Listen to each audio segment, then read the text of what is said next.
Have you heard? Metro by T-Mobile now includes Amazon Prime.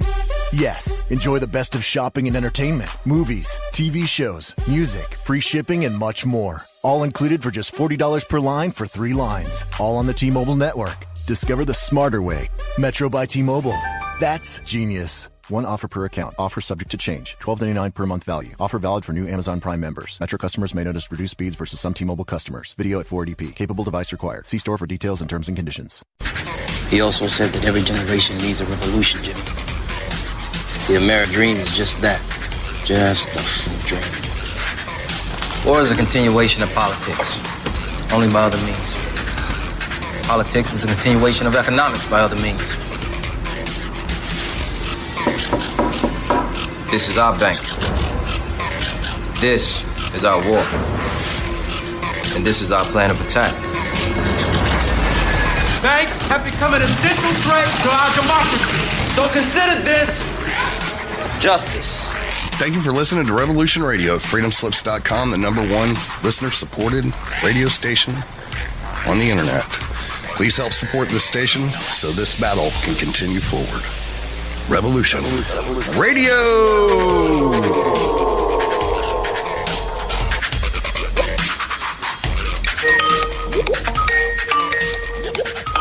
The opinions expressed on this radio station, its programs, and its website by the hosts, guests, and call-in listeners or chatters are solely the opinions of the original source who expressed them. They do not necessarily represent the opinions of Revolution Radio and freedomslips.com, its staff, or affiliates.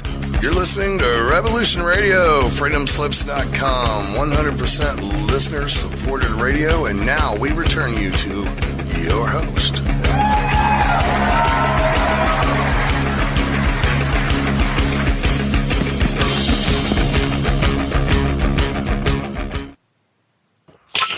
Hello, everybody. Welcome to feedback. Oh, geez, okay, did that help? Okay. Not helping. This is Stargate. This is Stargate Cosmos with Janet Lessin, Dr. Sasha Lessin, Kevin Estrella as host, producer, a bad painter, also known as Thomas Becker. And our guest is Elana Freeland. I've got horrible feedback. You're echoing too much. It's got to be fixed.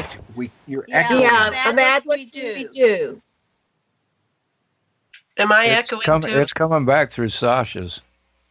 Sasha, turn off your other computer or something. What are you doing? Okay. Okay, so that is not helping. Anyway, let me read a little bit about Elana. And why don't I just bring on Elana, and then I'll go in and see if I can get this feedback off of Sasha's computer. So Elana. There's Kevin. Kevin's here too. Kevin, do you want to say hi to Elana? And I'll go back and see if I can figure out what's going on with his computer. Okay, Kevin? Some of it's coming back through Kevin's, too. He needs to turn his volume down just a little bit. Okay. Volume? His speaker volume, not his voice volume. Okay. My speaker volume, I'm on a cell phone. You sound okay to me. Both of you do. How do I sound? I'm the one with all the feedback. Is that you, Elena? Hi. Yeah, Elana. Oh. Yeah, it's a hard name. I'm sorry. But how do I sound? Fine. You sound great. We got you easily. Okay. Well, the only one echoing is me. Right, Matt? You're the echo, yeah. Do you want to hang up and call me again? Oh, wait. Turn. I'm going to turn off my cell phone. See if that helps. Did that help? So this is a simulation of a technological overwhelm, just to show you what can happen if the AI runs amok. Okay, I think I already have identified the problem. Can you hear me okay? Yep. Yeah, that sounds good. Now somebody else is echoing. Okay, let's carry on. So Elana has written a book called Under An Ionized Sky, and she writes about the deep state issues, including the stories of survivors of MK Ultra, ritual abuse, invasive electromagnetic weapons, and she's best known for Chemtrails, HAARP, and the full spectrum dominance of planet Earth. And she's written Under An Ionized Skies, From Chemtrails to Space Fence Lockdown. That's her latest book, February 2018. And Elana, go ahead and tell us about yourself. We're going to have you talk for about 15, 20 minutes, and then there's three of us here tonight. I'm Janet Careless, and Sasha spoke and said hi, and Kevin Estrella is here. And we're going to do a little round table and ask you questions, and you're going to teach us all about this stuff. You're a very prolific author, and so you have a number of books, so you're the expert. So first, let's say hi to everybody. Sasha, say hi everybody. Do a little sound check. Yes. Hello. Yeah, can you hear me? Yes. I'm really eager to get the kind of analysis that you have to give us about Trump, because I've been reading this book about the death of democracies and how fragile it is, and I'm very concerned, and I know you've studied this in depth, and so I really want to hear your thoughts about that. Oh, okay. That's on our wish list for today, but we're going to just say hi to everybody first, and then we'll let you go free form, and then we'll get into the Q&A. But let's just put our little wish list on the table. Kevin, how are you? How's it where you are in Canada? I'm doing awesome. Is it cold, hot? It's still kind of cold, yeah. But I'm heading to Ozark, Arkansas, on Thursday to the UFO conference. So I'm excited about that. Oh, I'm jealous. I wanted to be there. Okay. Are you all in Hawaii? No. I'm in Canada. Canada? Yes, Sasha and I are in Hawaii, and our producer, Mad Painter, is over in Kentucky right now. Where are you at? Georgia. Yeah, the station's in Kentucky, though. Right, the station's in Kentucky, so. And Elana, where are you calling in from? I'm in Pacific Northwest, in Washington State. Okay.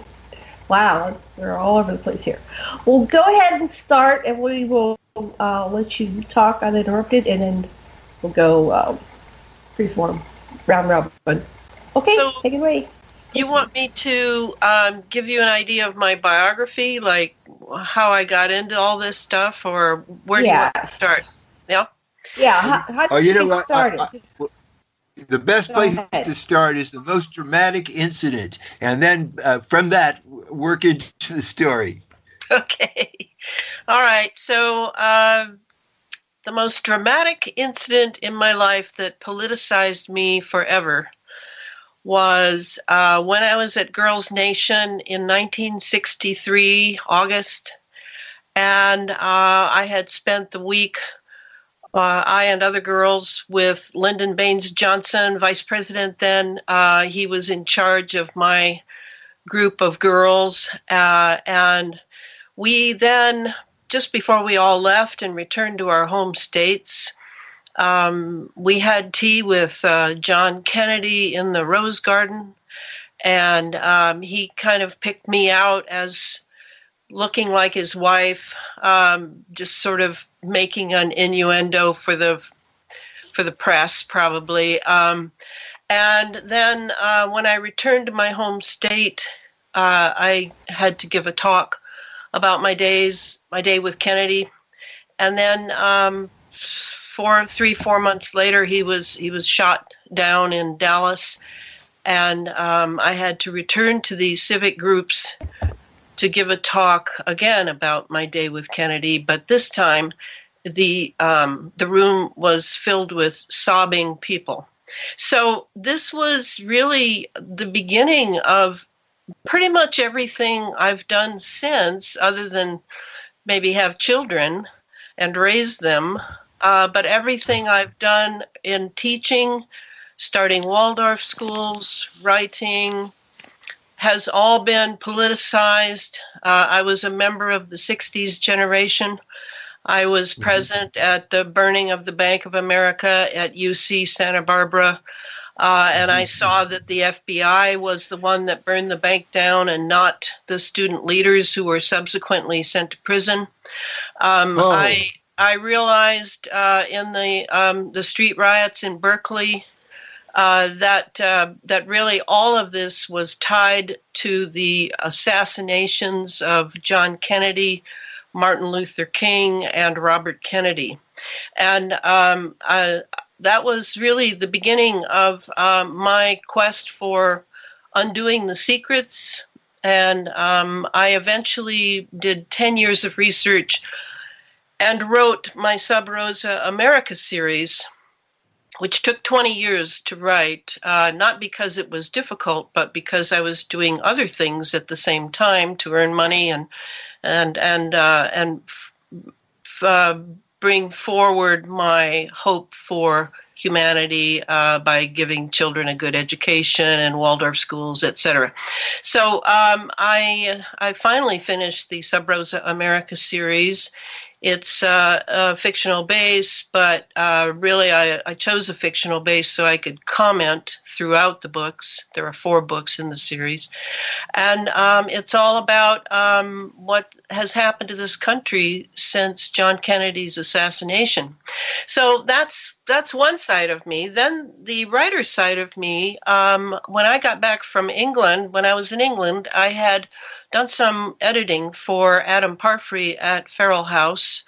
And when I got back and lived in Santa Fe, New Mexico for 5 years, this was after grad school, and I had gone to St. John's College there as well, I became friends with Clifford Carnicom. And he was the independent scientist in the late 90s who began the entire investigation into the trails in the skies. Those beautiful azure northern New Mexico skies were blighted by trails that Clifford immediately knew were not contrails, but were laden with chemicals, and his HEPA filter on his trailer was picking up fibers.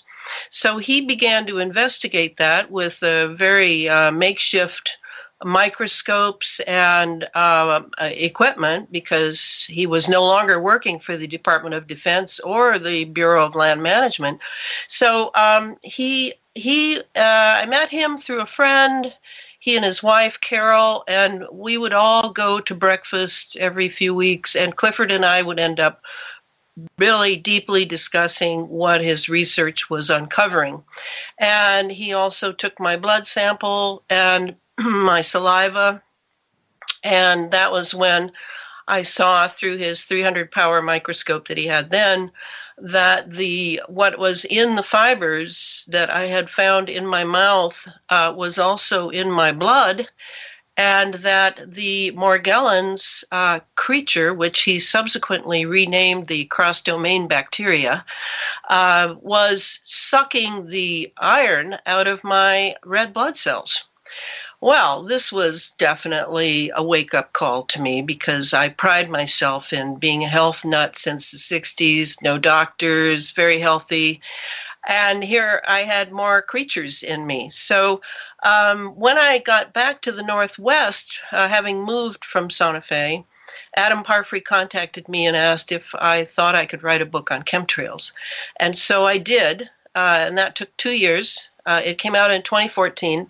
Chemtrails, HAARP, and the Full Spectrum Dominance of Planet Earth. And then from that book, and being on Coast to Coast after the book came out, I then met Billy Hayes, who is known as the HAARP Man. And Billy became a fan and an advisor, because Billy had climbed up over 240 tower installations working for defense contractors who in turn were contracted to a 3-letter agency whose name will remain nameless. And Billy basically belonged to that agency since he was 8 years old. He was an MK Ultra survivor and had been programmed in electromagnetics. So Billy became my advisor because he was pointing at what all of the chemical trails and the ionospheric heaters and all the things I had written about in the first book. He said, that's just a preamble to what's coming. And what was coming was the space fence. To resurrect the space fence, it had been running in a very minimal way back in the Reagan-Cheney-Bush era in the 80s, and it was then called the Strategic Defense Initiative and the Star Wars program. And the only real space fence that we had was a chain of radar installations across the southern Midwestern states all the way across.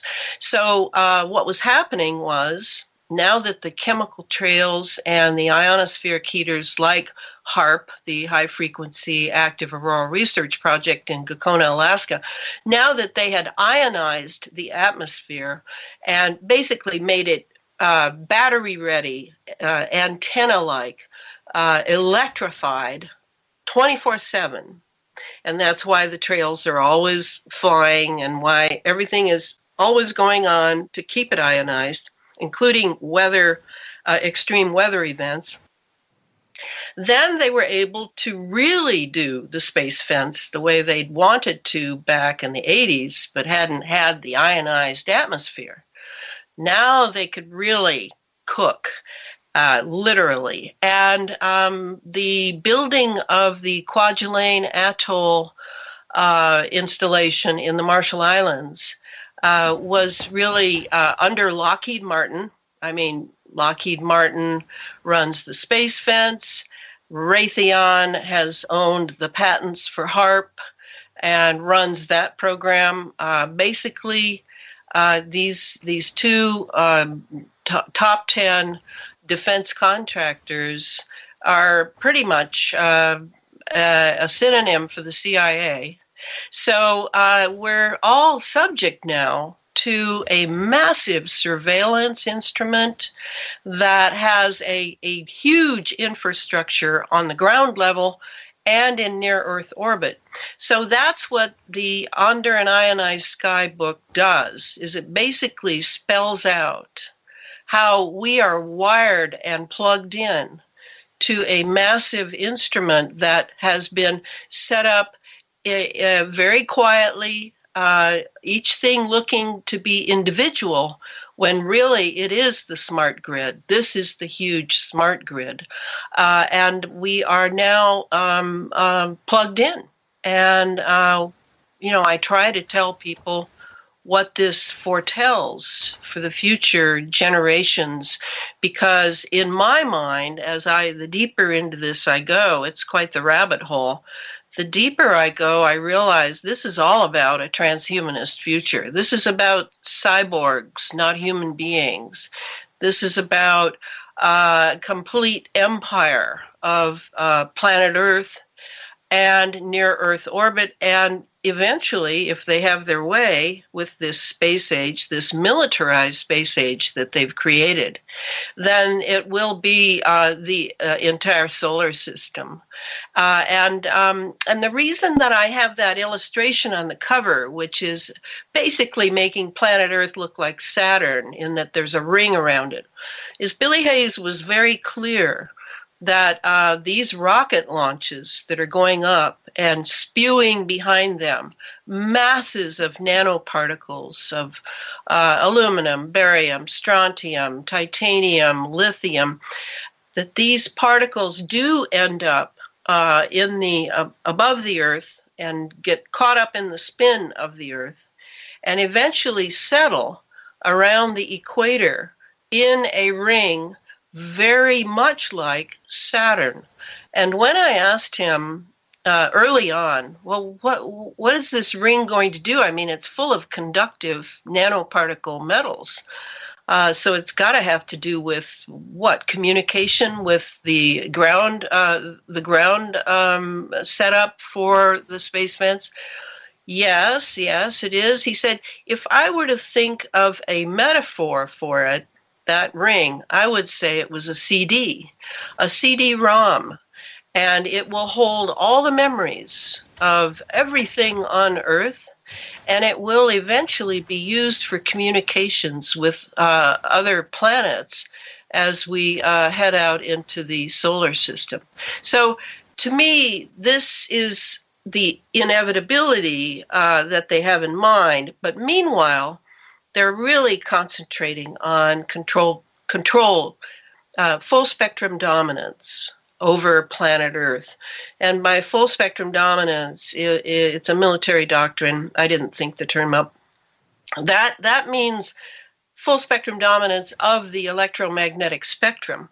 And given that you and I and all the other 6-7 billion human beings on planet Earth are resonant beings, to run an empire by plugging us all into a device, basically a machine run by AI, and then using pulsing of frequencies to control us through the heavy metals, the nanoparticles that we've breathed in and we're breathing in every day, with no permission given, no human consent.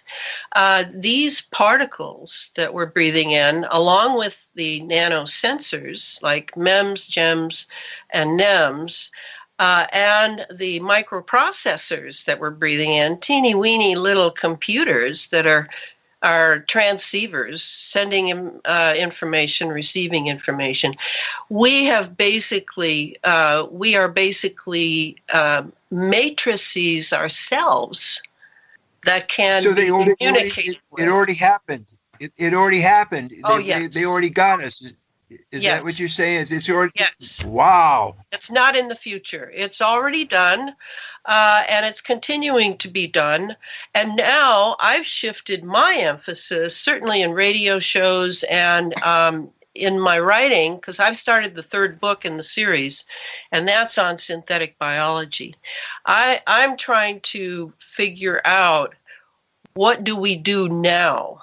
Because, initially when Trump came into office, because it had been such that really everyone thought Hillary would win, and then Trump came in, sort of like when Kennedy came in. Not to compare the two at all on a real level, but it was unexpected. I wondered what he was going to be like, and was he going to be briefed on this sort of apotheosis of the SDI program, or was he going to be given disinformation and misinformation that we need this, this is all about American defense, rah rah rah, and he wouldn't know about the rest. And even if he was properly briefed, would he be one of the guys in the white hats or the black hats regarding what is going on really with this program? So far, and I could be missing something big time, so far I have not made a decision on that. I personally do not think that he has been briefed properly on a lot of things, and that he's still caught in a mess of what, is called the deep state, or called, draining the swamp or whatever. I don't pay that much attention to it really, because I'm so concentrated on this. I'm trying to find ways to give people a big picture. Yes, it's a big mouthful. It's not pleasant to realize our condition with these nanoparticles. On the other hand, we need to know our condition so that we can take care of ourselves, our children, our grandchildren, and our communities. So that's what I'm concentrating on now that I had no idea. I had no idea when I wrote Chemtrails HAARP that it was this bad. I knew the Morgellons was bad because Clifford had already convinced me. But I had not put the nanoparticles context in a proper a picture for myself. And that's kind of how I write, is I take in a tremendous amount of information, I let it all settle, and then I slowly begin to see how the parts all fit together. And I think if you do read Under an Ionized Sky, you'll see that this book goes much further than the first one. Wow. So we're all doomed. I'm just filled with good news, right? Well, I've been interviewing all the secret space program super soldiers the last couple of weeks, and Trump, I think he's in on it. I don't think it's about being briefed or not. I think he's part of it, and I get that on a very gut, instinctual, psychic level. When I get these hits like that, it's like I'm fusing right on, and I hope I'm wrong, but I think it's like you said, it's these heads of the world are all maybe bored or taken over. But so it starts that they're like the puppets, and they're the enforcers, and the manipulators and propaganda people that are telling us just what we need to hear for their agenda. Go ahead. Somebody else wants to talk. Go ahead. Yeah, I would like to say, when I analyzed this, I was really much impressed by this book, How Democracies Die, by Levitsky and Ziblatt. And they say that, and they analyze all these actual cases, and it comes down to that what held our country together when all the dictatorships took over every place else was this commitment, the customs that we had of not treating the other party as though they're the enemy, not encouraging violence and all that stuff. But it was all based on a compromise between the Northerners and the Southerners to let the Southerners really disenfranchise black people. So now as we move to full to commitment to real democracy, then this is what's getting stirred, and when they look at Trump, they say, does he have a weak commitment to the democratic rules of the game? Does he deny the legitimacy of the political opponents? Does he see them as enemy? Does he tolerate or encourage violence? And is he ready to curtail civil liberties of opponents, including the media? And all those things mean what we thought was democracy is even that part is being way threatened, because it isn't all just a matter of law and constitution. It's a matter of not so much separation that you can't work it out with other. Could you relate to that, please? Well, I haven't thought we had a democracy since the 60s. We haven't had one. We're run by the military-industrial intelligence complex. Anything democratic has been used and abused by the Operation Mockingbird mainstream media and the COINTELPRO forces that hold us in a vice grip, just make it feel kind of comfy and kind of convenient because we have all this cool, fun technology now. That is really military technology. Everything that we've gotten has been from the military, the radio, the television, the computer, these phones. I don't own one because it's like carrying your own weapon around with you. I personally, I have not seen anything democratic. Now, as far as the republic, we did kind of have a republic as long as the Constitution was being fought over. But gosh, now with this technology, I don't see that we have a First Amendment or a Fourth Amendment for sure. I don't know. Am I missing something? I agree. Yeah, I totally agree with you. I'm a realist. I'm not really interested in. The real government is something really, really different than the benign myth that we're supposed to buy, that we have a democracy. But what they're saying is even that can't be sustained, and that we're moving toward the possibility of a naked Mussolini type dictatorship with a provocation either of a natural disaster or a 911 put up like the Twin Towers in order to curtail, have state of emergency or even military rules. So that basically it's getting nakeder and nakeder is what these guys are saying. Yeah, but we had it way before Trump. I mean, Trump is a business tycoon. Those are the people who elected him.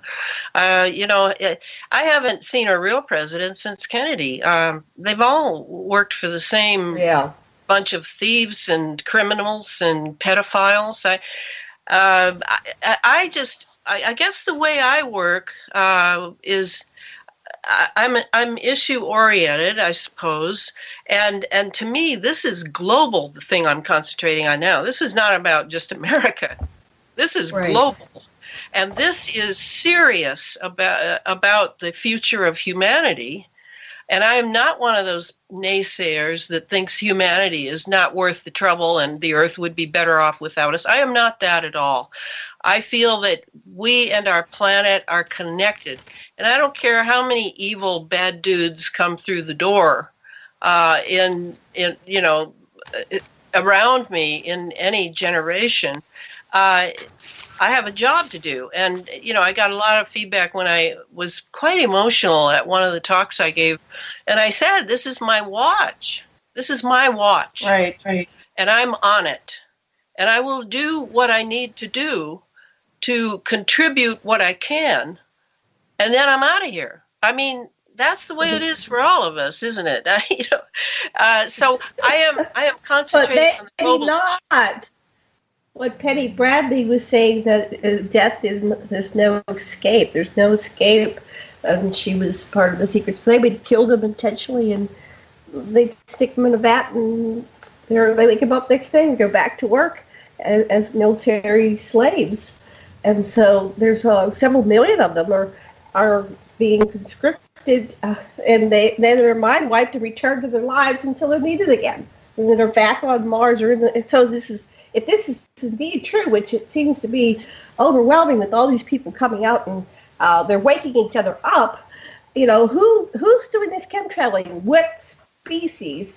Is it like Solar Warden? Who's doing this? I can't go there. Who's taking over the planet? I can't go there because I can't prove it. I'm a data freak. I mean, I have probably over 1,000 footnotes in this latest book. It's embarrassing. But I want people to have plenty of stuff to look at, because I assume there's somebody out there who's going to see more than I do. And I want them to have some antecedents that they can go to and look. I'm not saying that there isn't the possibility of off-planet or certainly hyperdimensional beings that can take over human beings, move right in once you've sold your soul to whatever the devil is in your life, whether it's rock and roll, like Robert Johnson said he sold his soul to the devil, or if it's politics or pedophilia and Satanists, whatever it is, there are things that can move into and overtake a human being. I completely understand that, but I can't necessarily go there. I see that I'm pretty much a small expert on MK Ultra, because I spent years on that to understand the mind control piece of this, of what now is a much bigger picture for me of how it's going to be done. But the MK Ultra, I mean, we're talking thousands and thousands of victims of MK Ultra alone, and then we get to EMK Ultra, which is what I call it, ever since they've made it remote and electromagnetic. So now we have EMK Ultra, thousands and thousands of victims, and then we have targeted individuals, thousands and thousands and thousands and thousands of victims, as they test their latest equipment on them. So we we have enough, in my mind, to do with on the human level that I can't really postulate beyond that. I don't think that's my job. I think my job is to go as far as I can on the human scale of how the evil and how nefarious self-interested humanity can be. And now in comes this new piece, which is electromagnetic. And now we're into something which very much could be non-human, such as AI, such as supercomputers, such as nanotechnology. Even the nanotech experts say they really don't understand what nanotech is because it's not natural. It's not from nature. So yes, we have technologies now that are going to take us into realms that are beyond what was once called by occultists, beyond the threshold. Where we were protected from hyperdimensional universes, entities, whatever. Yes, we are on our way through that. And I think in the synthetic biology book, you're going to see where I'm really stepping out there, because I don't know if you remember from our last time in 2016, but I am a student of Rudolf Steiner. So I'm no rookie when it comes to the occult. I've spent 35, 45 years studying Steiner. So I'm going there. I'm going into esoterics, just like I did in this last book. I've got a whole chapter on ether, plasma, and scalar technology. Now, these are all beyond the threshold things. And so we have to bring that back. We have to take metaphysics on the one hand and physics on the other hand through maybe quantum physics, which has sort of opened the door for the merging and the intertwining of these so that we understand our condition all the way down to our subtle bodies. Mm-hmm. Now, hey, I'm comfortable in that area. But once we start importing aliens and blaming them for everything, I'm out. Can't do it. Oh, yeah, but Elana, go back to data, if you would, to HAARP, because I know you know stuff about HAARP. Did the HAARP guys, whoever they were, cause Fukushima? Oh, yeah. Wait, I'm going to say, before we go, okay, I just wanted to, you said a lot of stuff, and I want to unpack it a little bit. So what was your question? Fukushima, okay.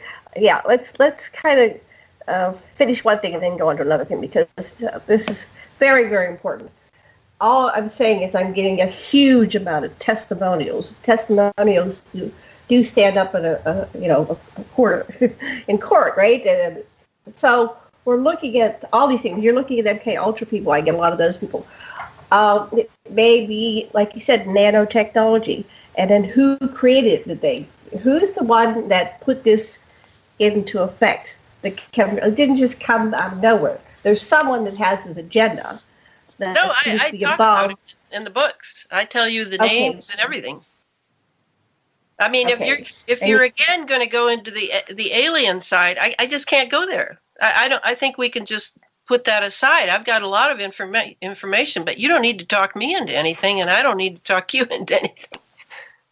Well, I'm just looking at the whole picture, because I'm a researcher going back into history with my husband, who's an anthropologist, and we go back to the Anunnaki and the evidence there that there's been visitations, and then I'm an experiencer, so I personally have had experiences. So I'm looking at the whole picture because that's my life, just like yours is affected because of your critical incident. And I'm the same generation, and Sasha's 77. And Kevin's our baby here. How old are you, Kevin? 46.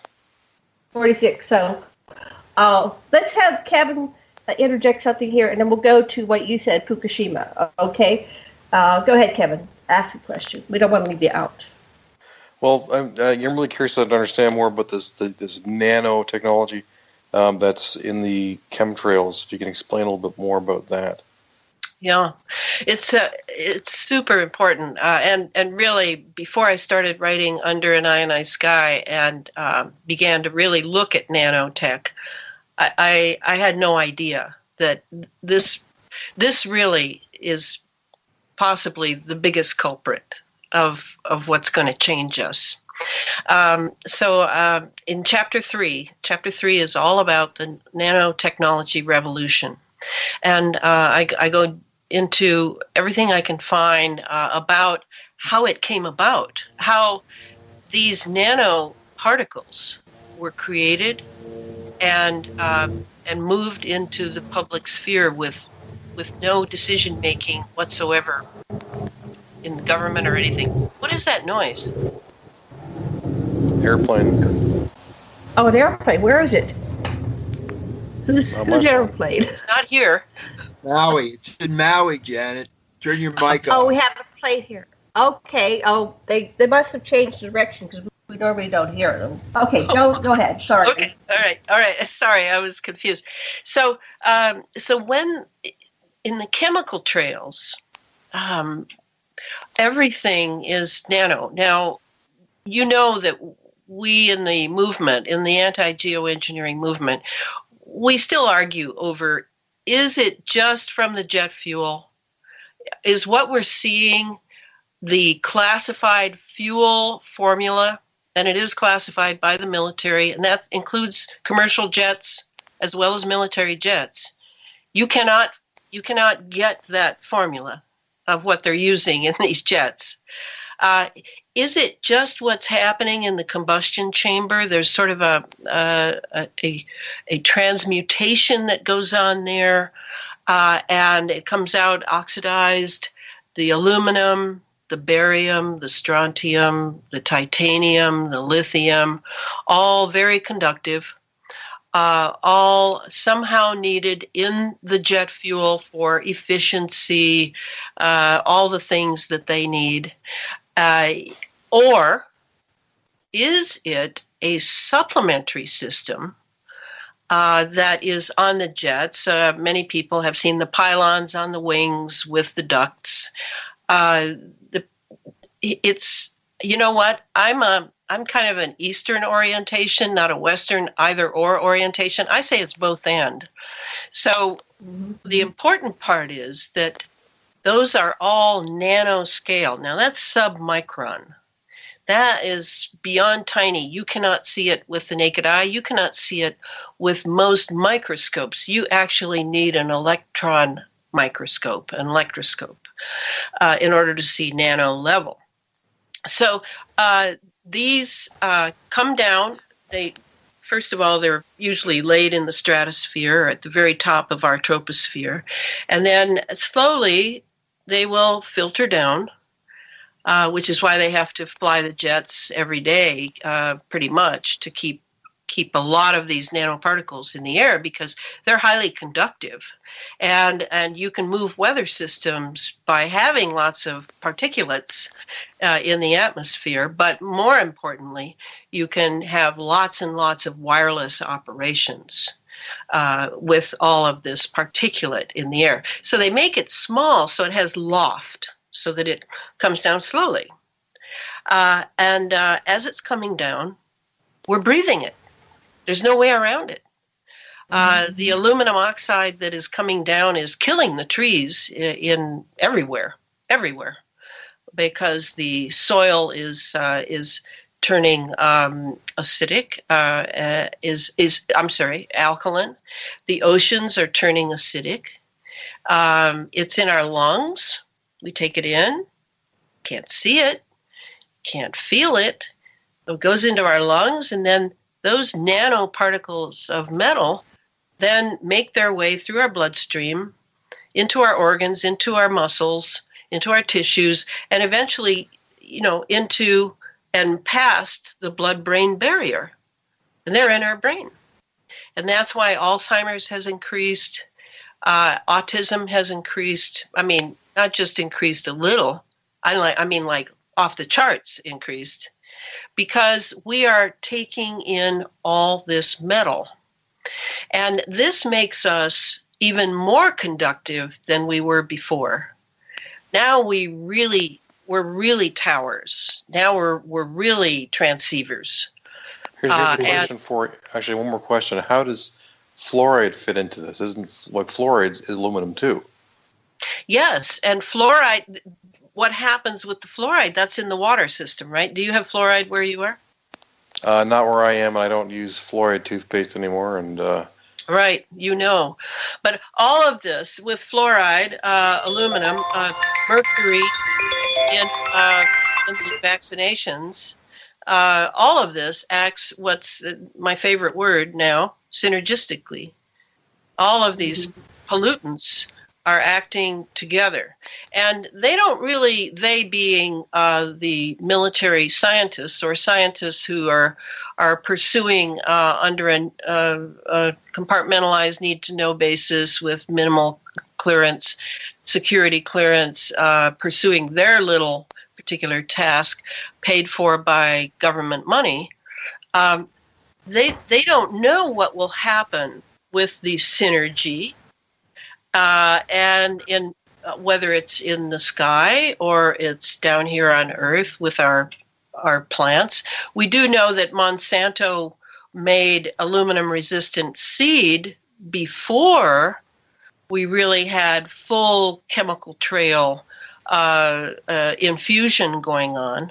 So obviously they were in on it, and they got something ready. So now I think that they're watching people's health very closely. I think they're hacking into hospital records, clinic records, whatever, in order to see what is going on chemically and with the metals in the human body, because they don't really know. And the fluoride is certainly a part of it. Diseases now, from Lyme's disease to chronic fatigue. Chronic fatigue is not really a disease, it's a symptom of too much metal in the body. All the fibrosis, all these things are being misdiagnosed. I mean, you can't blame the physicians. They don't know anything. This is national security. This is all secret. And so that brings me back to who can breathe this stuff? Who is immune to the stuff being put out there? They're not poisoning themselves. Yeah, as far as the ones doing this, they must have the antidotes. Their families are going to be fine, would be my guess. They're building their mansions underground, and so I'm assuming they have a vaccination. They have pills. They certainly have state-of-the-art filters, air filters in their homes, water filters, etc. Why would they do this? I mean, let's talk about that. Why would they do this? They must have a very great dream that they want to bring to fold. And they must have in mind that someday they may not need this, that they are probably all frantically working to get to a point where they do not need to do this at the scale they're doing it. And it's a tremendous scale. We're all breathing masses of this stuff. So I'm thinking that they are pursuing technologies, one of which I know, because I've studied it, is plasma. They're making plasma, and I don't mean the plasma in your blood. I mean the fourth state of matter. They're making plasma in our atmosphere. They're having all kinds of things going on. They're making Birkeland currents. They're making Alvin waves. They're making all these things that were once considered cosmic and out of the purview of anthropomorphic ability. They're doing it now because the atmosphere is electrified all the time, and they can just treat the atmosphere as a lab. And they don't care if they kill off a bunch of us, do they? And meanwhile, disaster capitalism is making hay for the medical industry and big pharma, as we get sicker and sicker. I mean, these are the kinds of people, if we still call them people, psychopaths, I like to call them, who don't really care what the side effects are, and that includes their own families. Really, when you get down to it, they don't love their children like you do, like I do. They have I've known 3 very elite people from elite families, and they do not raise their children the way we do. These children do not watch television. These children do not eat crap food, GMOs. These children are treated specially, but they are also very, very abused because they are expected to handle the reins of power. And so you need dissociation when you have that kind of pressure on you that the lawyers alone can't handle. So it's a very different people. It's like almost from another planet, and they have a way in which they will sacrifice just about anything or anyone for their dream. And I do give them credit for that, because I deal with mostly just regular folks, and regular folks do not really pursue their dream very well. They are willing to kind of let things slide or take comfort and convenience over the price that it takes, the sacrifice it takes in order to really acquire a dream. I know very well what that means. I've sacrificed a great deal, and that was my choice. It's not that I'm looking for any praise. That's what it takes if you have a big dream. So their dream is very big, and they have a lot of minions, a lot of slaves, like you were saying. Right, a lot of people work for them. A lot of people are under terror and fear. A lot of people have been filmed with having sex with children, so those are completely controlled. So this is how they run their lives. And then they have a lot of fancy technology that I think is going to take care of them. I mean, every time I looked at that one, that one Rothschild, I think he's called Evelyn. Every time I looked at him, it was, my God, is he getting younger? What is he drinking? Children's blood? I mean, there you go. The adrenochrome in terrified children. Is that what these guys do? Yeah, I think so. I think that's exactly what they do. Mm-hmm. So I try not to think about them, and I try not to really give them much of my juice. I'm concentrating on our people, the real human beings.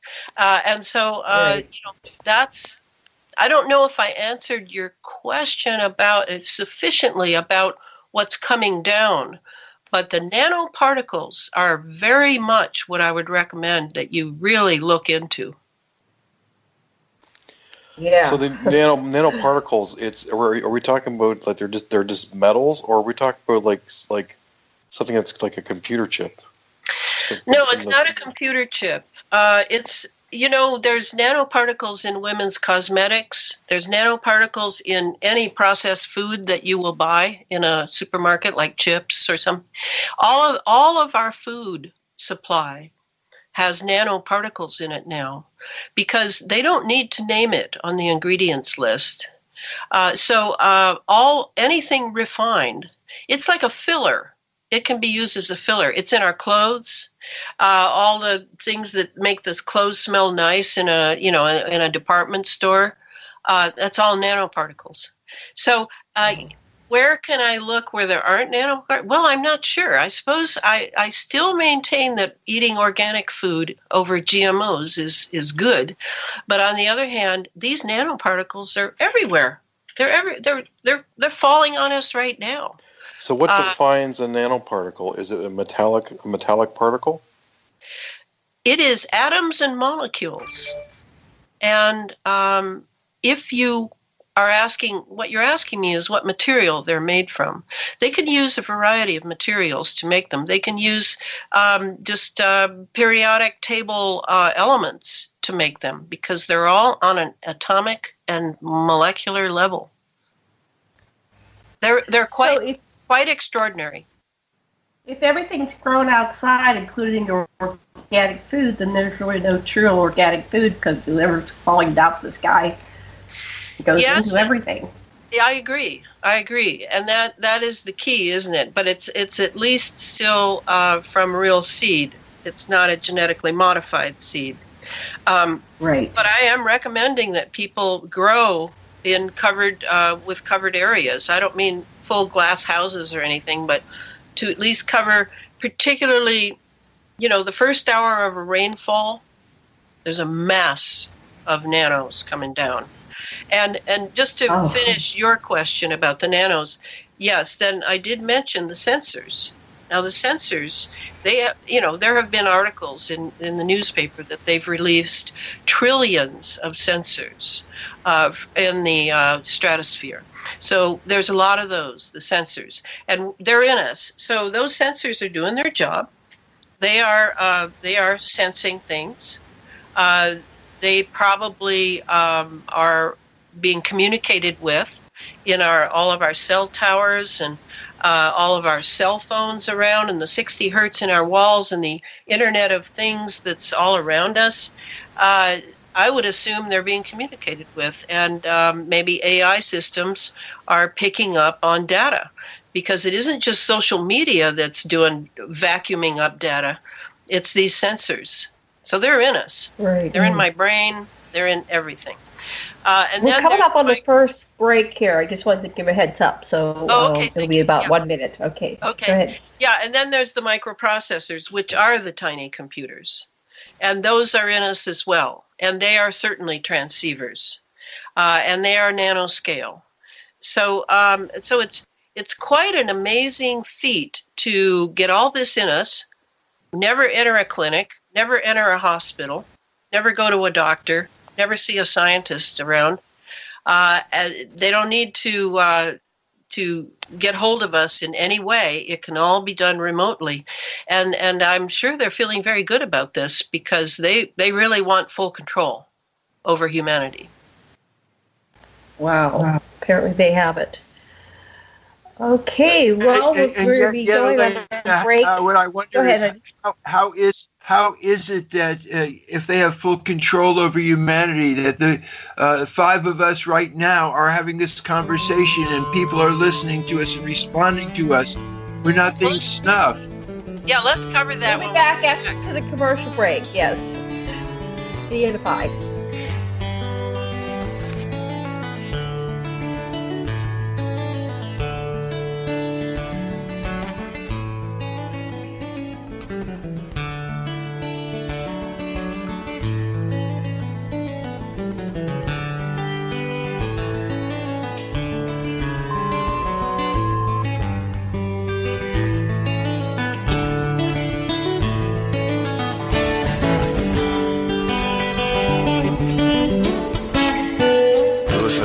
Radio at freedomslips.com, and we'll be right back after this message.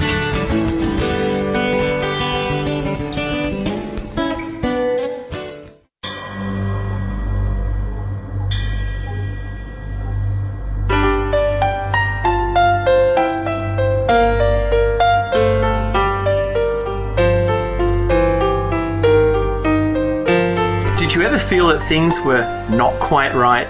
That everything was just ever so slightly askew? Do you have, to paraphrase Morpheus, a splinter in your mind?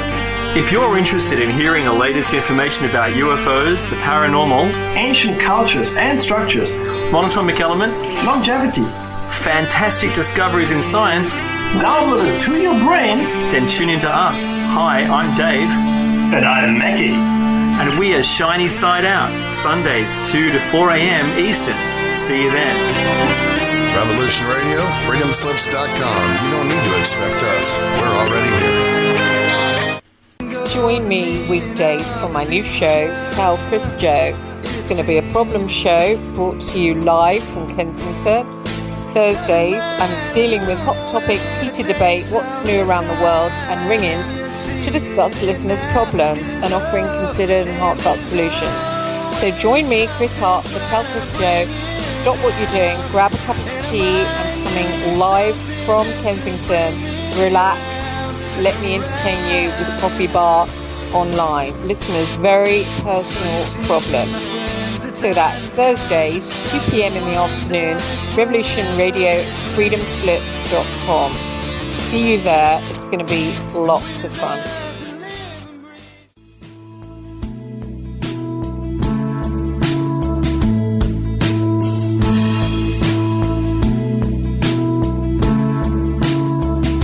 Is your data safe? Do you have the necessary information to assist you in confidently living through just about any survival situation?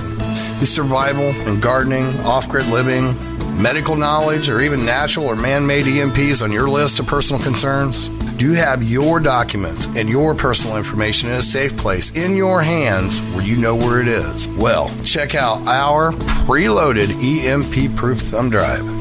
Over 3 gigs of survival documents and how-tos, plus the USDA offline food preservation website, and much, much more, including a surprise bonus we just can't tell you about here. With plenty of room left over to store your most important documents. Imagine if a megavirus or a computer failure took out your bank, or all the banks for that matter. Are your banking records safe in your hands? So when they get things fixed and repaired, you can say, hey, look, this is what I had. You have it. I want it back. Is your personal data safe? Family records, addresses, phone numbers? Well, squeeze on over to freedomslips.com. Yes, that's www.freedomslips.com. Click the banner on the homepage for the EMP-proof bullet drive to get the full scoop of everything that we offer. So, folks, keep your data safe for your peace of mind. Revolution Radio, freedomslips.com. You don't need to expect us. We're already here.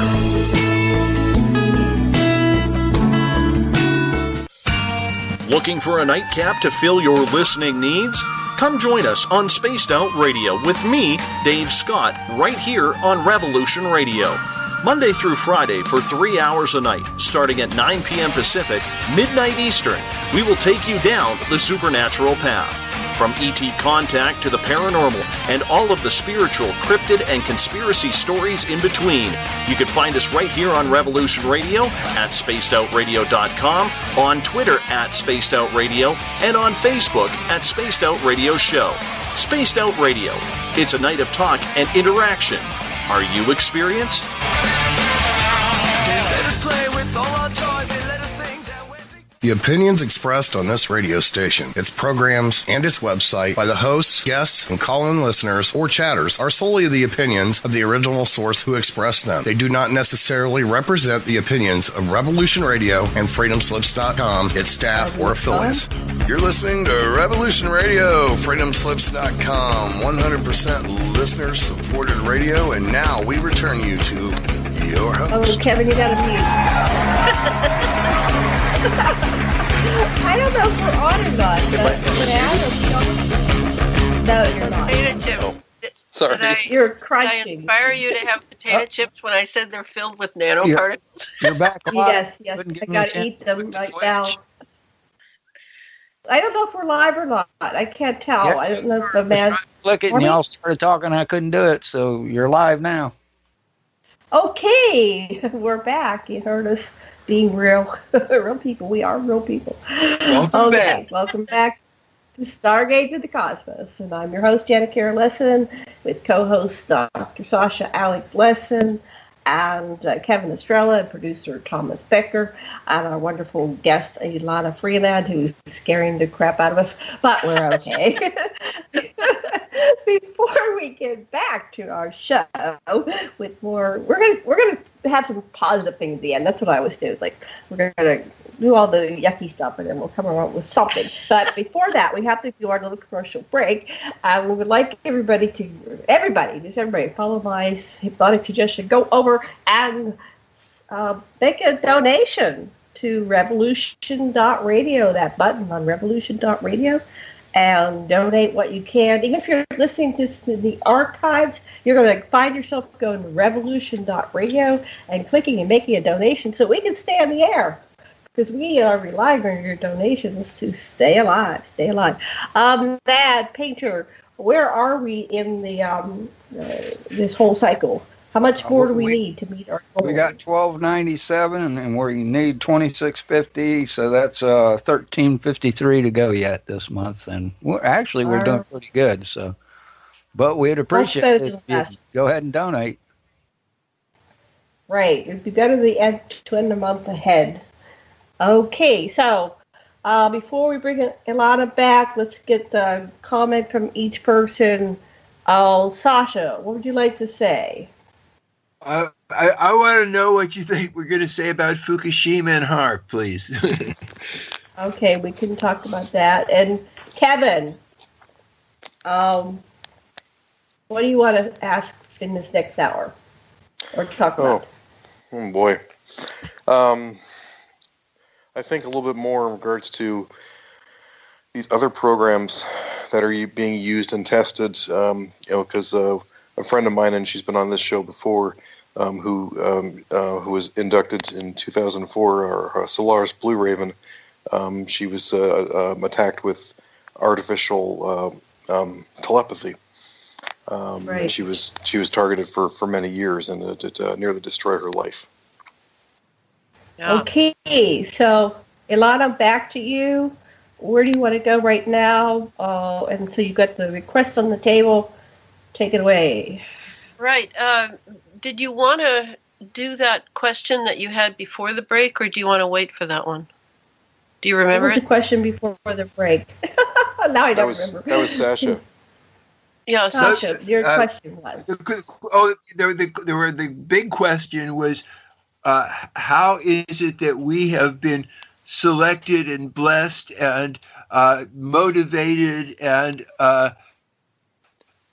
drawn to this mission of communicating, and our mission is being facilitated and people are listening, and I think somehow their heart chakras are opening, and it's not that there always has to be opposition and other, but there's the possibility of humanity becoming much kinder. That's what I think. Okay, all right. So I'll return to that. Let's do the Fukushima first. Okay. I go into the Fukushima event in the Chemtrails, HAARP, and the full spectrum dominance of planet Earth. I go into Fukushima in that one. I go into Katrina in that one, Hurricane Katrina.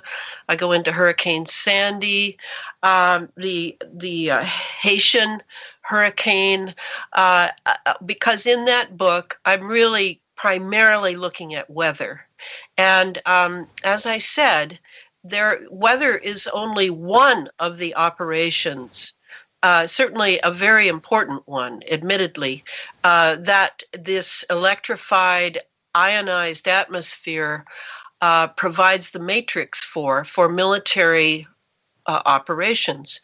And when I did the Fukushima, I looked at a few things I had found that were going on politically that indicated, one being, just to give you an example, of how the prime minister of Japan at that time was definitely listening to people who wanted the American base on Okinawa to be gone.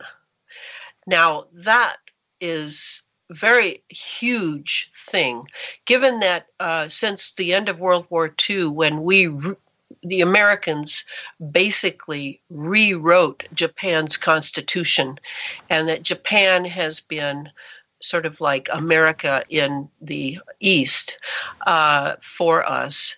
When it was obvious that there was going to be a political move to make Americans leave Okinawa, that's when the Fukushima event happened. So I did see a correlation between the two, that it wasn't just because it was, again, in Sub Rosa America, I studied the Freemasons big time. And I am very much involved in looking into their symbolic language, their numerology, the way they talk to each other in media, in mainstream media articles about some of their after false flag events, after youthful shooters shoot things up. I know their language. I've spent years studying it. So and I saw that language in the Fukushima event, in that there were 3 events. I don't know if you remember that. There were 3 earthquakes, basically. And the third, of course, was the one that toppled the Daiichi nuclear plant and made this terrible, terrible mess. for Japan and for the ocean and the planet, etc. So yes, that was very much HAARP. HAARP is the only one, but remember, HAARP had tremendous power. That was really what made it different. It is only one of now hundreds of ionospheric heaters around the planet. HAARP is just one, but it still has tremendous power.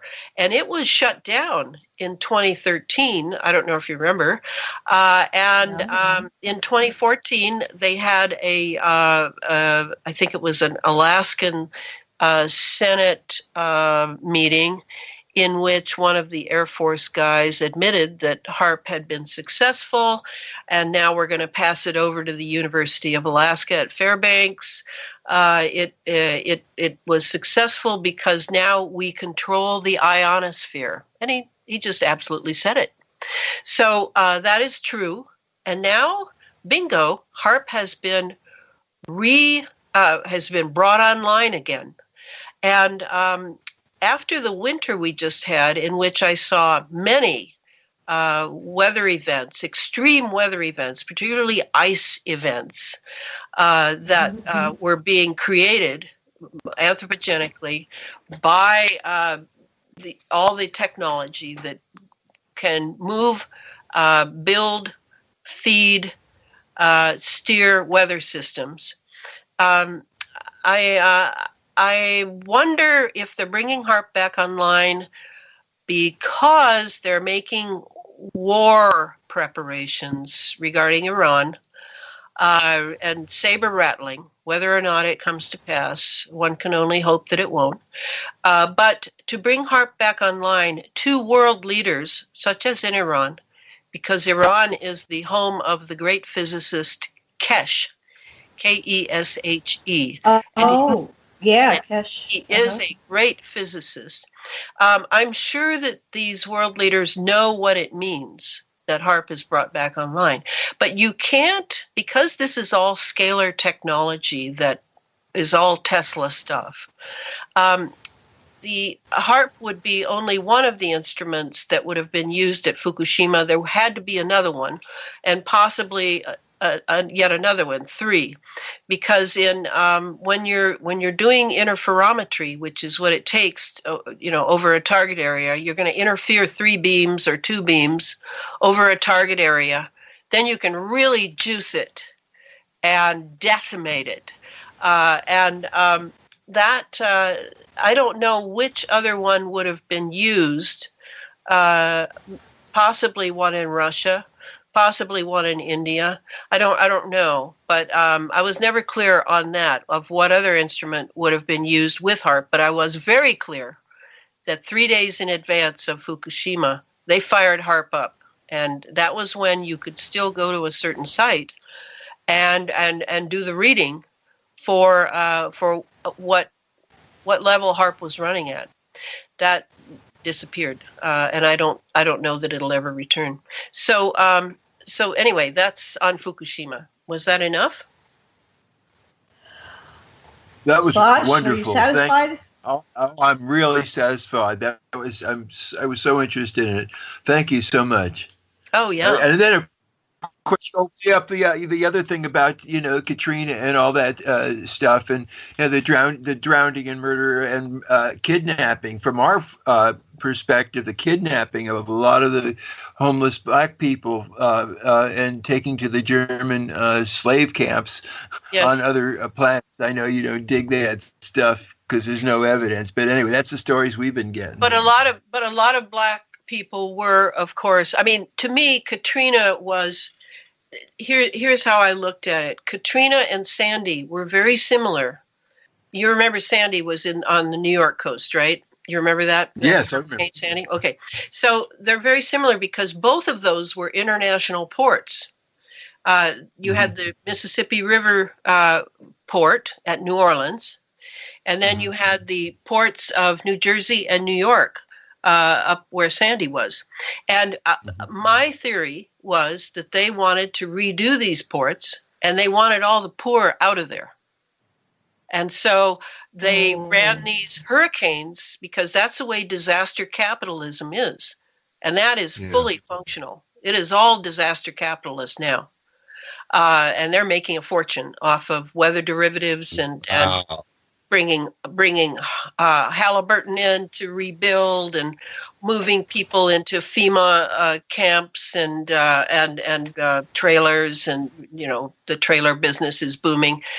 So when they did Katrina, that's what happened. Is approximately 35,000 was the last figure I remember. Poor people living down in the poor area were all moved out, and as you were saying, I don't know about off planet, but I do know that almost none of them returned, and their property was sold for a song, and virtually they've disappeared. They're gone. Nobody knows where they are either.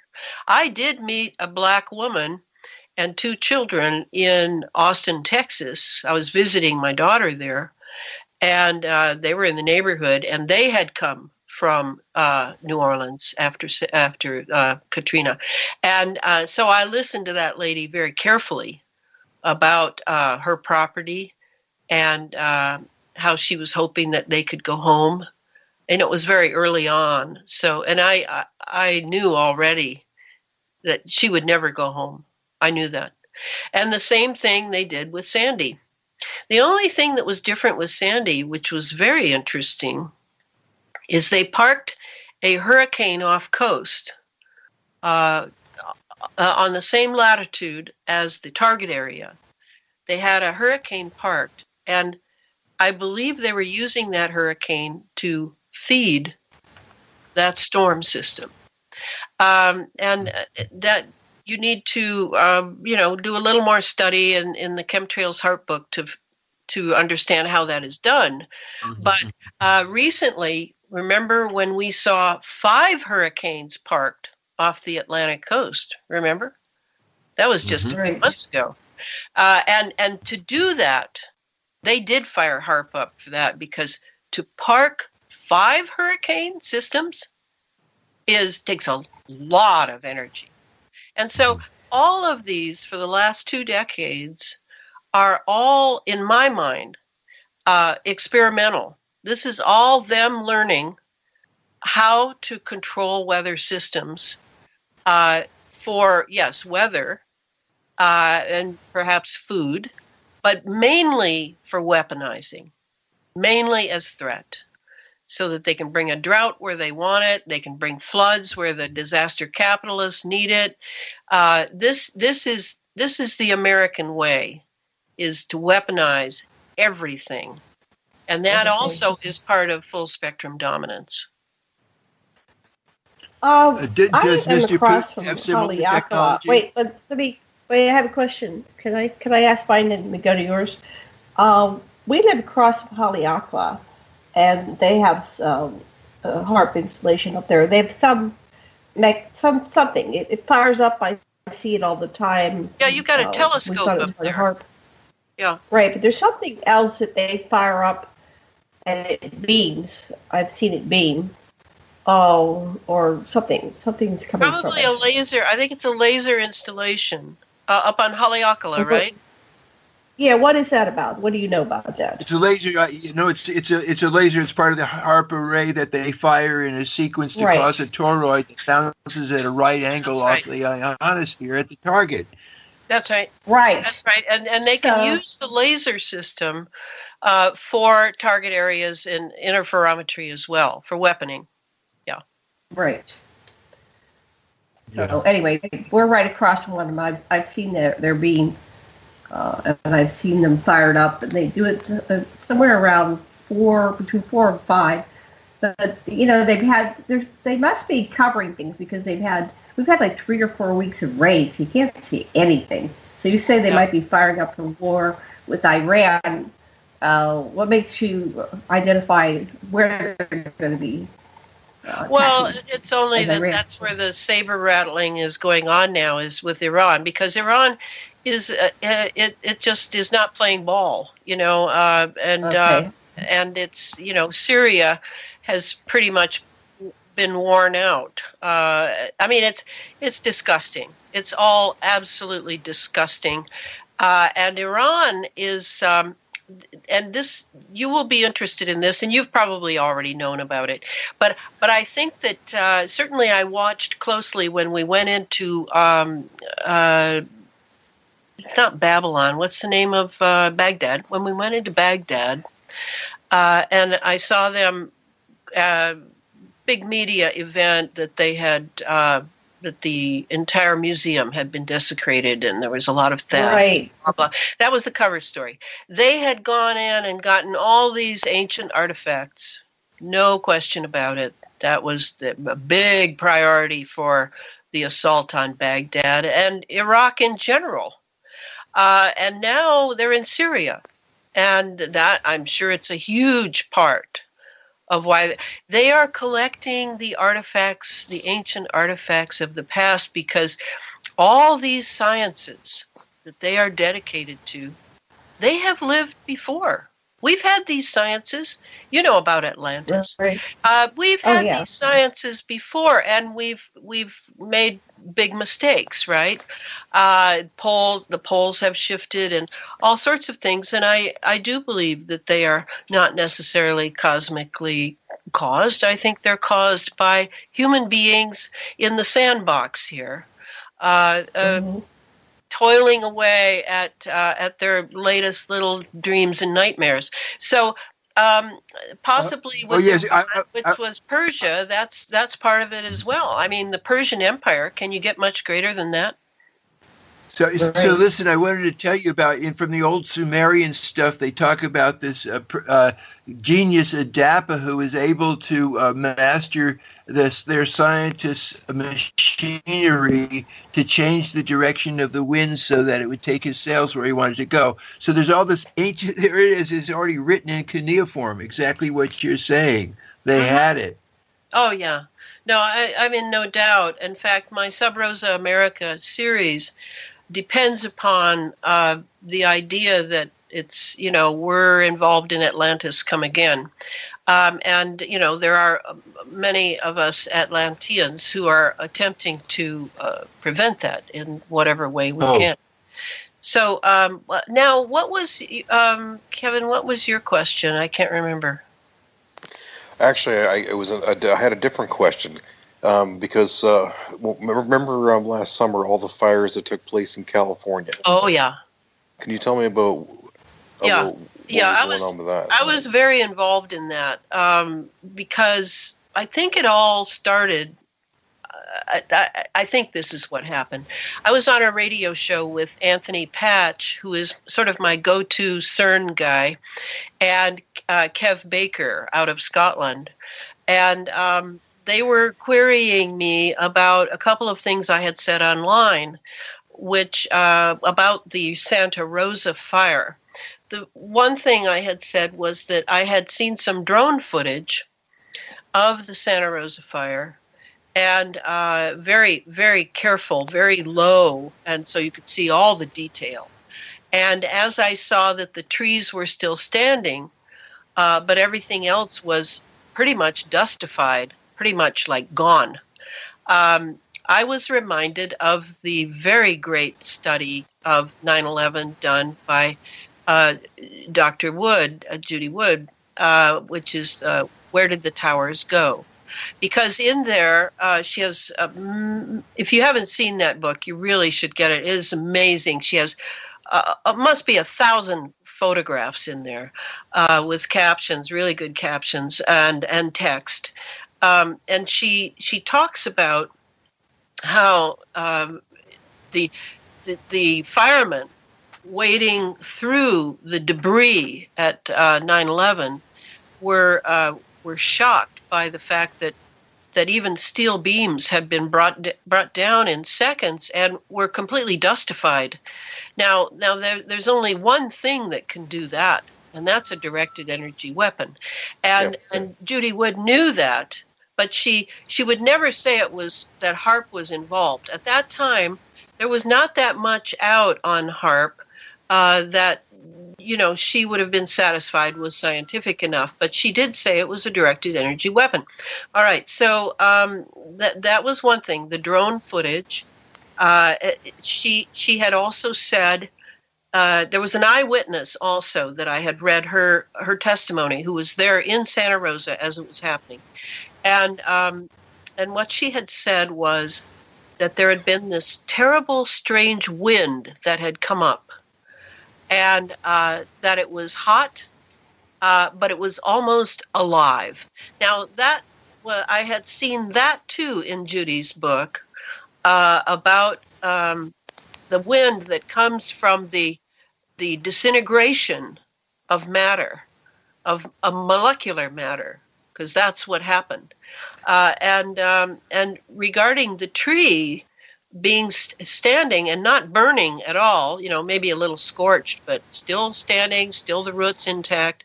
That was like what Judy Wood had said about finding pieces of paper from the offices at the towers 7 miles away, just fine, not burned at all. Now that's very much a directed energy weapon that is looking for certain electronic signatures of matter, and is maybe with an algorithm directed to those particular signatures and leaving organic signatures alone. So I had said that on that radio show, and that was probably, I think I was the first person to say that I thought it was a directed energy weapon that produced that fire. And then it just went crazy. Everybody was saying it was a directed energy weapon. Everybody was saying it was a laser coming from the sky. There was some footage of a blue beam coming down from the sky, which could very well have been a laser on a jet, or a military jet, or on a satellite. But it was definitely not your normal fire. Then they had the Ventura fire not long after. But that was a very different beast. That was not at all like Santa Rosa. Santa Rosa was a real sculpting event. Some houses were hit, some weren't. For a while, we thought it was just because some of those houses had smart meters, and some didn't.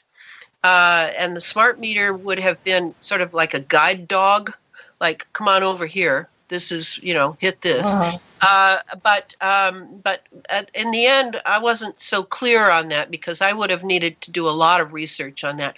But during that time, after I was on that radio show, I was contacted by a Portuguese woman, and Portugal had had a fire right around the same time, October 15, 2017. And that fire, too, behaved strangely.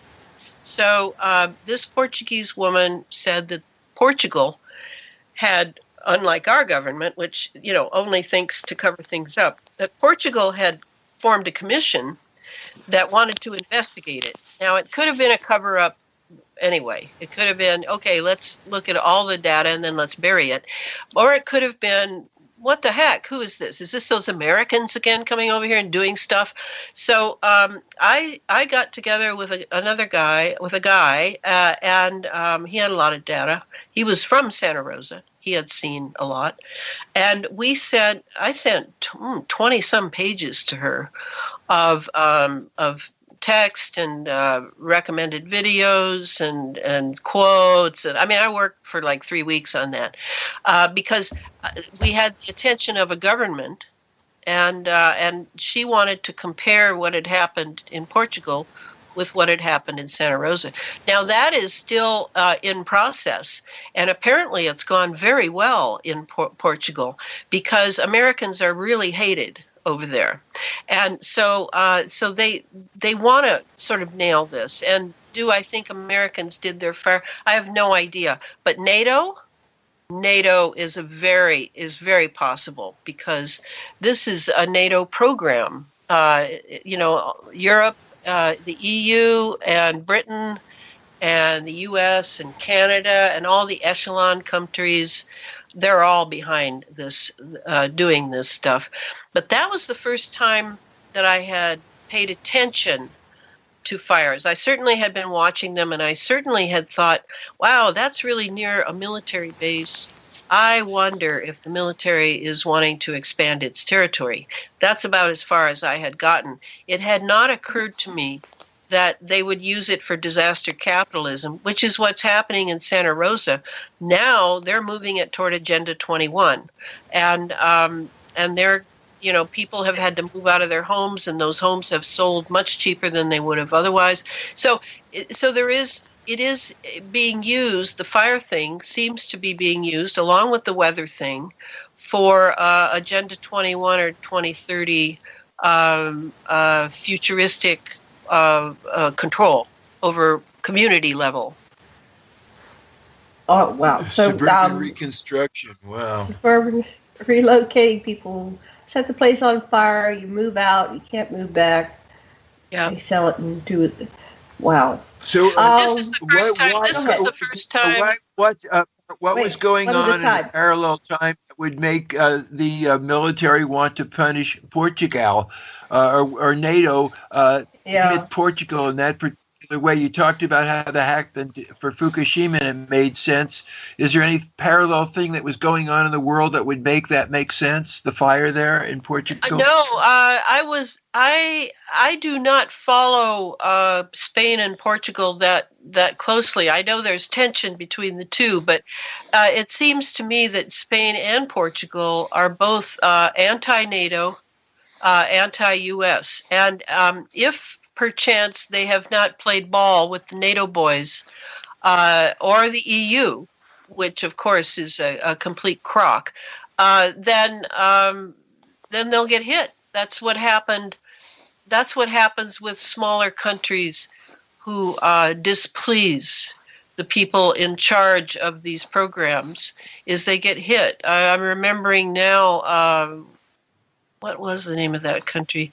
It was, I've seen it happen several times, so that would be my guess, but I haven't been able to determine that. Wow, thank you. Yeah, but the one thing I was going to add is that the Santa Rosa fire and the Ventura fire was the first time that the rich have been hit. That was important, I thought. Before, with Katrina and Sandy, it was the poor. This was the rich. So in a way, it was saying this was the time when the Pizzagate thing was happening. And the pedophiles were on the run in LA and Hollywood. And it seemed that it might have even been a message like, hey, even being rich isn't going to protect you from this. I don't know, but it did cross my mind. Unless you invested in insurance stock. Insurance is making a fortune off of all this. Right. Wow. Is there any hope? Well, hope. What do you mean hope? I mean, I'm not depressed. I'm very happy. I like to know my situation. I don't want to hide things. I want to know so that I can gird up my loins and take care of myself and to help the people around me. And so I'm tickled pink that I'm understanding, because I think every era we've incarnated into this era, I think every era we've incarnated into has its problems. I mean, think if we lived in the 1400s with the Inquisition. Every era has something, and this is ours. Here it is. And I love science. I mean, I've always been a friend of science, but I have never been as deep into it as I am now. I mean, I'm reading books on plasma physics, and I'm working my butt off on this because everything's breaking news. Everything, even every radio show, I'm probably going to have something new to say because I'm pursuing this with such a vengeance. Because I'm really ticked off. I'm very ticked off about this, and I've been ticked off since Kennedy's assassination. And I've just sort of changed my focus now is on NASA, the CIA, of course, always the CIA, all the military contractors. I'm thinking of all these targeted individuals who are contacting me with these terrible stories and. it's a very irritating evil. Evil is very irritating to me. It's obvious we're being run by criminals who murder and kill children and finance all kinds of terrible things all over the place. And everybody knows it. Yeah, and it's still happening. But the difference is that really more and more people are waking up now. This is, we've slept through thousands of years. We, the peasants, we, the lower classes, we, the manipulated, we've slept through it, and we've taken our comforts in a variety of things. But we've never really, as a species, we've never really grokked. Remember that great word, grokked? I love that word, really grokked these elites that dominate everything, every era. We've accepted it like we did the weather before, but now I find people are really getting quite irate over this and being so mistreated. And not to say we're going to be able to have a big revolution and overturn them in a few weeks or even a few years. No, this is a process. I look at, I don't know if you do, but I look at my evolution. Like, I'm getting ready for my next life right now.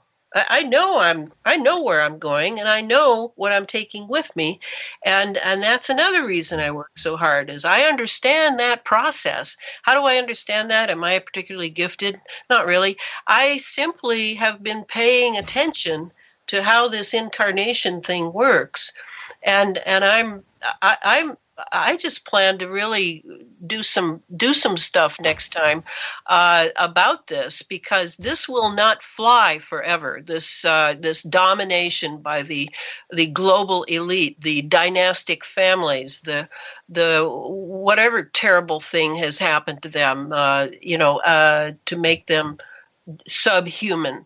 No, this is going to change. Mm-hmm. Underneath this, the problem that runs through all of it is dominator consciousness, which stifles, makes everybody get into a one-upsmanship and stifles those who aren't on top. And so it's partnership and synergy. Is it possible to make peace with the elites in a way that honors them and honors us? Do we always have to be opposed? Well, you'll have to ask someone else that question, because I'm not there yet. I'm not in a forgiving mood. And truthfully, that sort of egoism, I run into it in the anti-geoengineering movement all the time. I mean, it's just something that is, in my mind, in most people, it's when they're particularly unconscious and really have a very narrow picture of what's going on in the world and what their role is. Very narrow. I tend to be I'm very big-minded. I've trained myself to be, but in a way, maybe I've always been that way. And everybody is on the ship for me. And I'm a team player. But you turn against me, you do something that indicates you are not a team player. Well, then, I'm a warrior.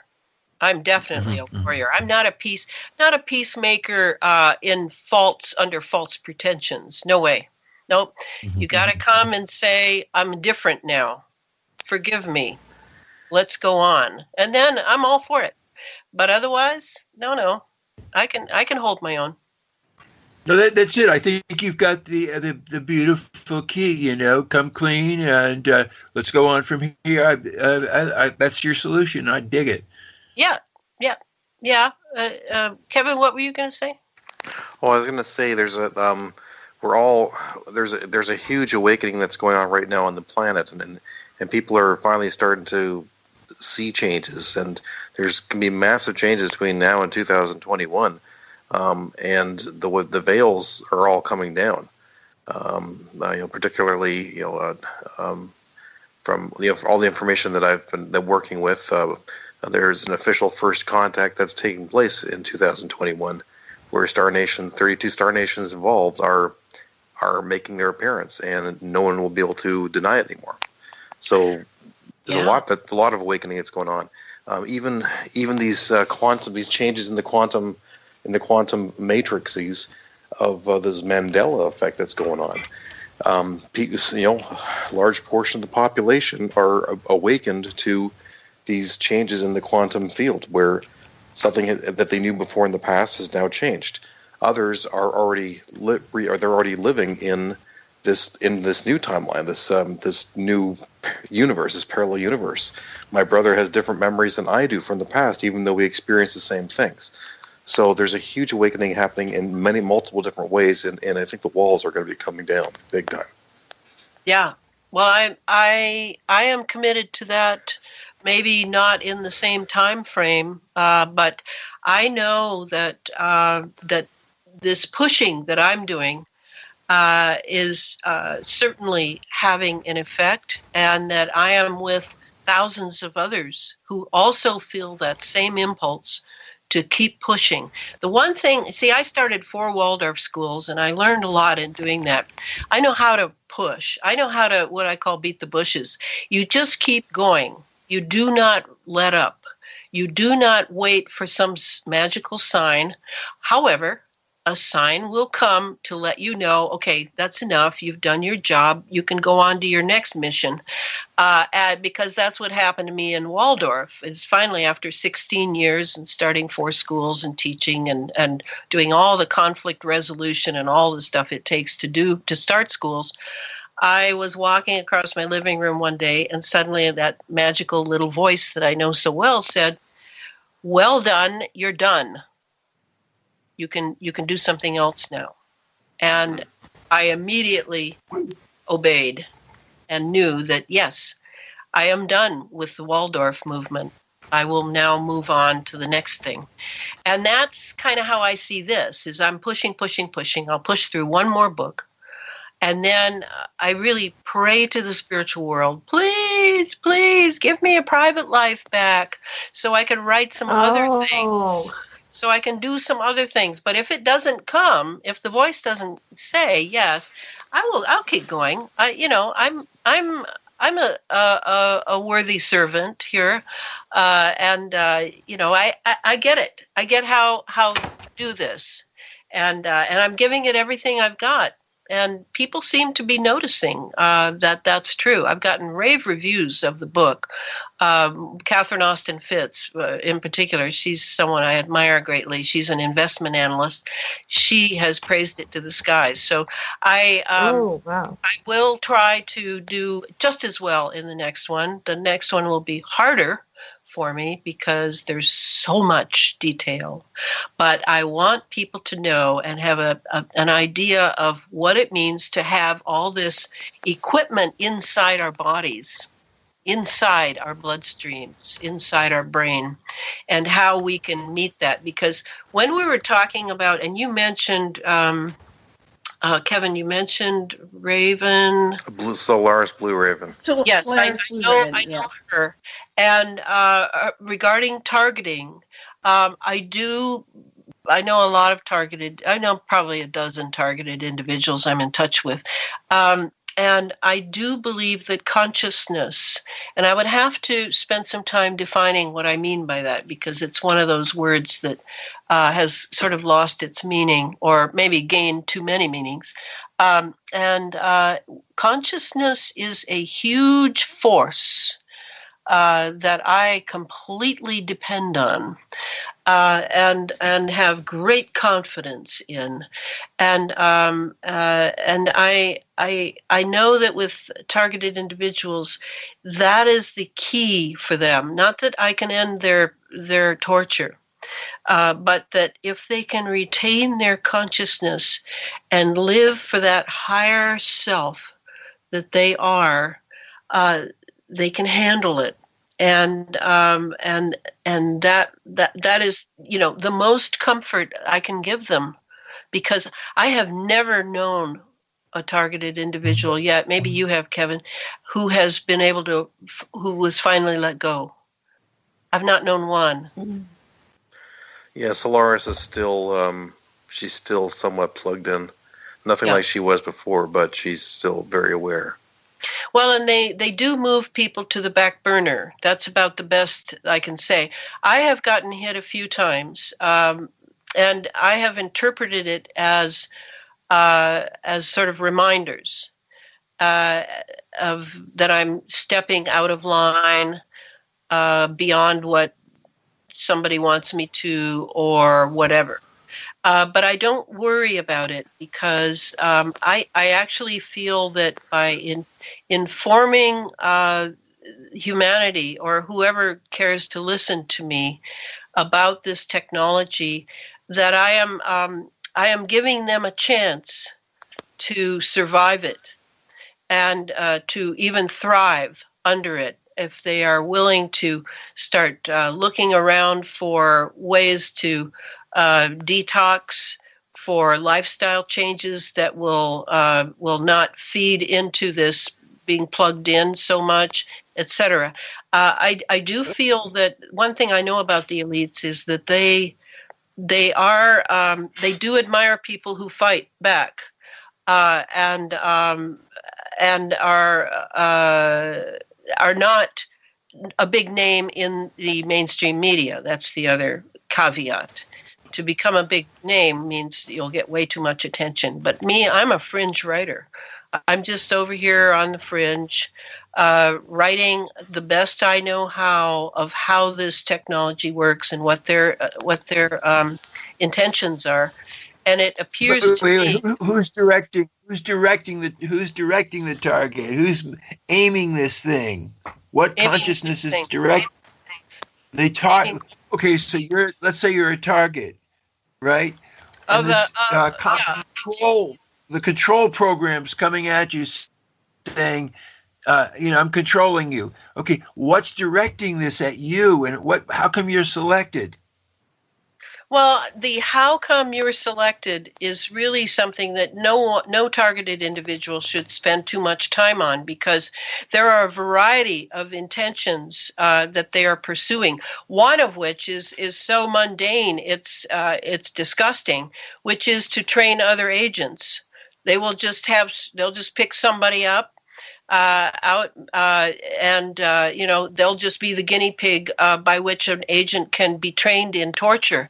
But others, it may be genetic bloodline. It may be you've become a problem to a big CEO of some corporation, and he puts the hit out on you. I mean, there are so many reasons for that, but there's always some contracts are sold. Like I know an MK Ultra who's no longer useful as an assassin, and so her contract is sold to the highest bidder they can find, who just like to torture her. There are so many of these. I mean, and how many people am I talking about? I'm talking about hundreds of thousands, if not 1.5 million in America alone. And when I lived in England, I was contacted by several of these people, and they have a huge problem there of targeting. This is millions of people are being targeted for a variety of reasons. Testing equipment, seeing how much you can take, because they want to use this in the war that is life now. They're redefining life as war. Are they doing this to Assad in Syria? I'm sure they're trying to. Are they able to do it to Trump? I'm sure that they're trying to. Somebody's trying to, but I know he's aware of this technology. So he's had the entire White House debugged. His wife wouldn't move in until it was debugged. So this is the way it's played now. This is politics now. Is this targeting technology? And I wrote an article in Nexus magazine years ago about this political control technology, which now is even more sophisticated. Wow. Go ahead, Kevin. Yeah, it's so sick. It's so sick. It's disgusting. It's like the Nazi. That makes the Nazis look like they were fumbling idiots. They had camps. Now the incarceration happens in your own home, in your own workplace. while you're walking down the street. Yeah. And it's so cowardly, isn't it, Kevin? So cowardly. Yeah.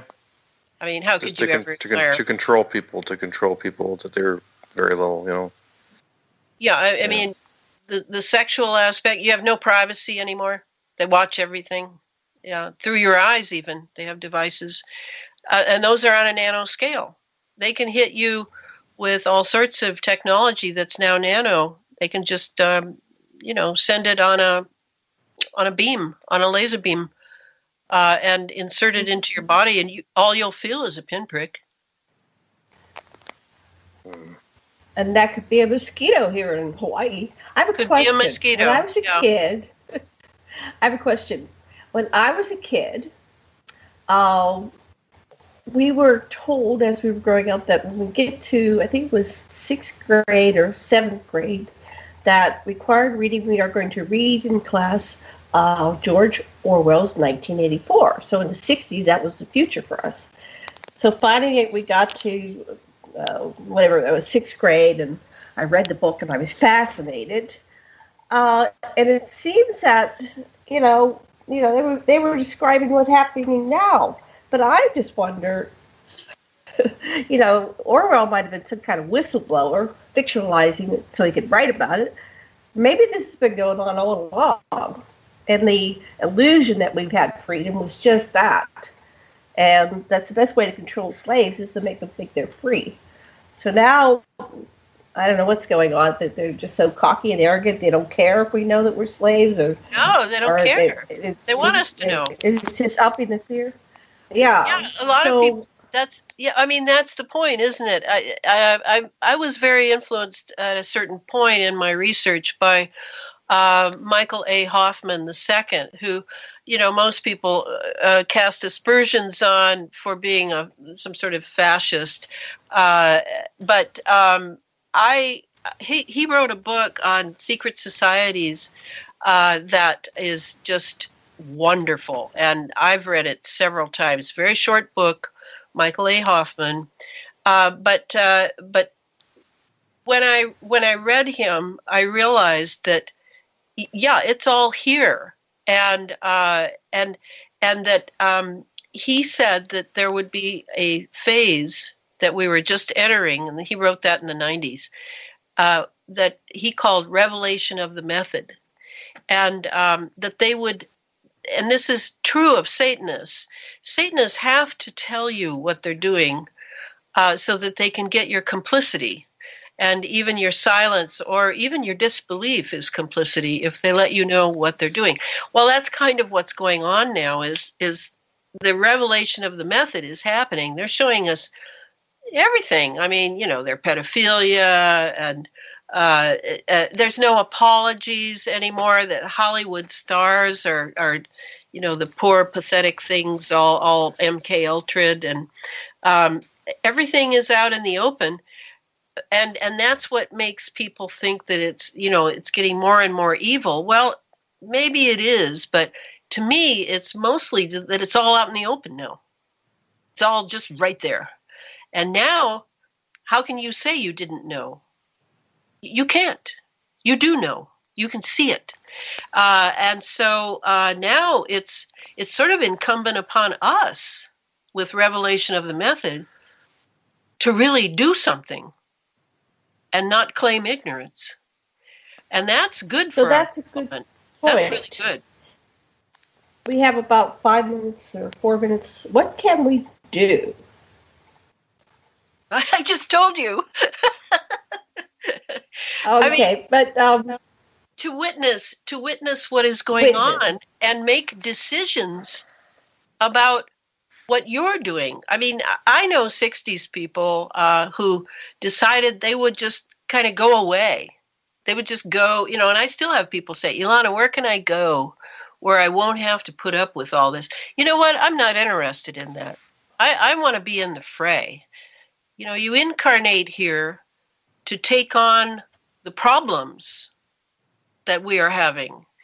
You don't incarnate here to be self-satisfied and in your cozy little nest.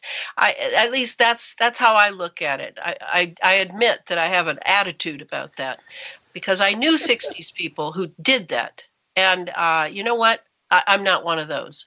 I want to be in the fray. I want to be on the front lines. And so for me, with people with what I've told you today, what I recommend is start looking at your lifestyle and start studying and exploring. You've got the whole internet at your disposal. The ways to detox heavy metals. There are people who are pursuing, if you have any Morgellons lesions or you know people who do, there's a lot of information on the web of what to do about Morgellons outbreaks.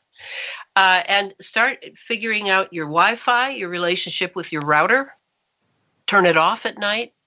Put your head to the north when you sleep. And really start examining your lifestyle of, what you're subject to in the wireless way, and re-examine that and see if you're living in balance, so that you're not being too plugged in. Like, I don't own a cell phone, right? I don't own a cell phone. I don't want one. I have a landline. It's fine. People don't need to know where I am 24/7. And I'm not important enough that anybody needs to either. I try to limit my wireless.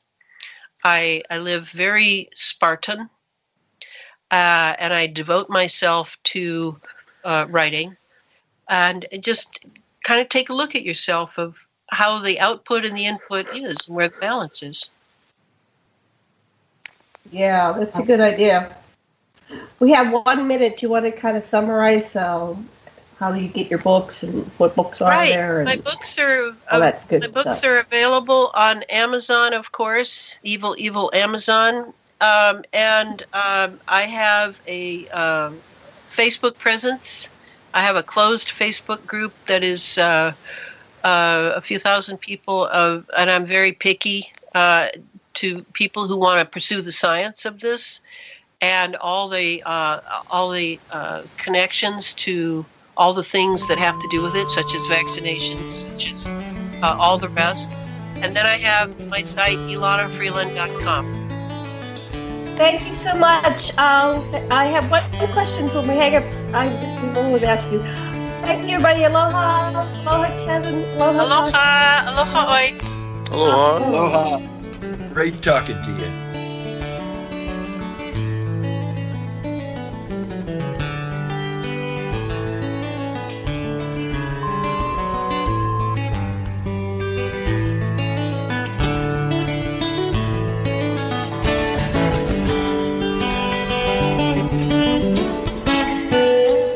Revolution Radio at freedomslips.com, and we'll be right back after this message.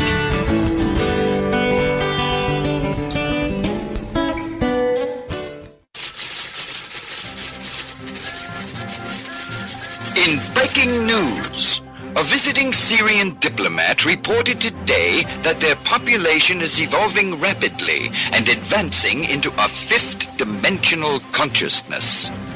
They are seeking peace with all cosmic cultures, which may mean that the Earth will be asked to join the prestigious Galactic Federation of Light Alliances. Please join Debbie West and Michael Hathaway on Lost Knowledge, Saturdays, 3 p.m. Eastern Standard Time in Studio A, for the latest breaking news on the Star Visitor's peaceful contact and the ongoing project of cleansing the Earth. Who are you? I am the architect. I created the Matrix. I've been waiting for you. Why am I here?